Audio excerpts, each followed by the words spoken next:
Chapter 10. Grieving in Silence. Grief has a language all its own. It doesn't always scream or sob. Sometimes it whispers through clenched jaws and dry eyes. It lingers in the back of your throat when you want to speak but can't. It wakes you up in the middle of the night with a weight on your chest that has no name. And for years, I carried that grief silently. No funeral prepared me for what I had lost. There was no obituary for a life that unraveled slowly. No one brings casseroles or sends sympathy cards when your marriage falls apart, or when your children grow up without you.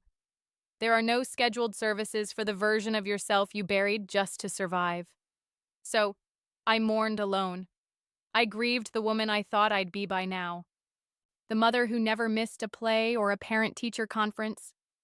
The wife who built something lasting. The believer who never lost faith. I grieved the timeline I had mapped out in my head. The one where I never lost my way, never made those choices, never let so much fall apart. But life doesn't follow our maps, and grief doesn't care about our plans. When my ex-husband passed, the grief grew louder. Not because I wanted him back, not because I still saw a future with him, but because his death was the final punctuation on a chapter I hadn't finished reading.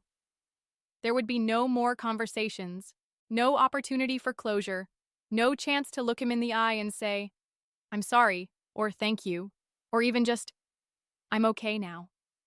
All I had left were memories and the silence that followed him.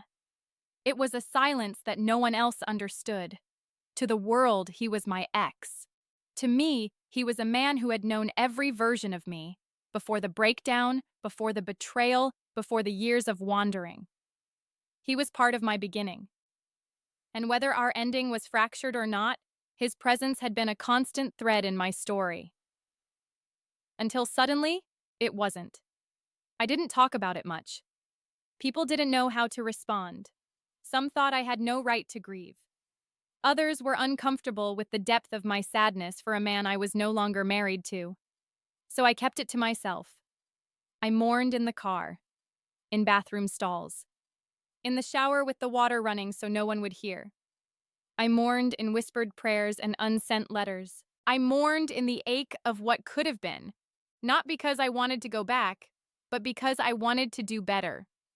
There was so much I wanted to say, so many unspoken truths stuck in my chest. But grief has a way of silencing what we can't make right. And for a long time, I lived with that silence like it was part of me.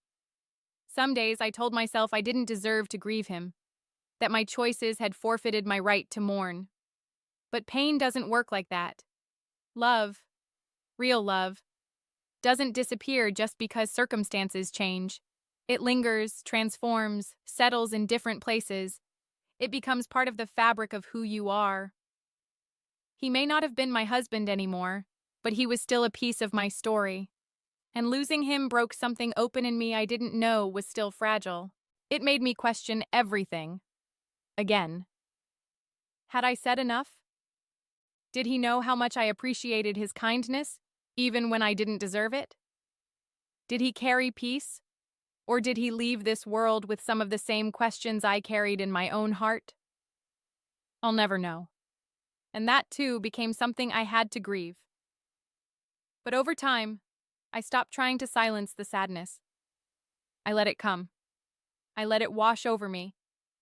I stopped fighting the tears. I stopped pretending I didn't care. Because healing requires honesty, and grief that's ignored will only resurface later, harder and louder. I learned that silence doesn't mean strength, and vulnerability doesn't mean weakness. So I gave myself permission to mourn. Not just the man, not just the marriage, but the many versions of me that died along the way. The young wife who thought love would fix everything. The new mother who didn't know how to ask for help. The woman who lost her way and spent years trying to find it again. I grieved them all.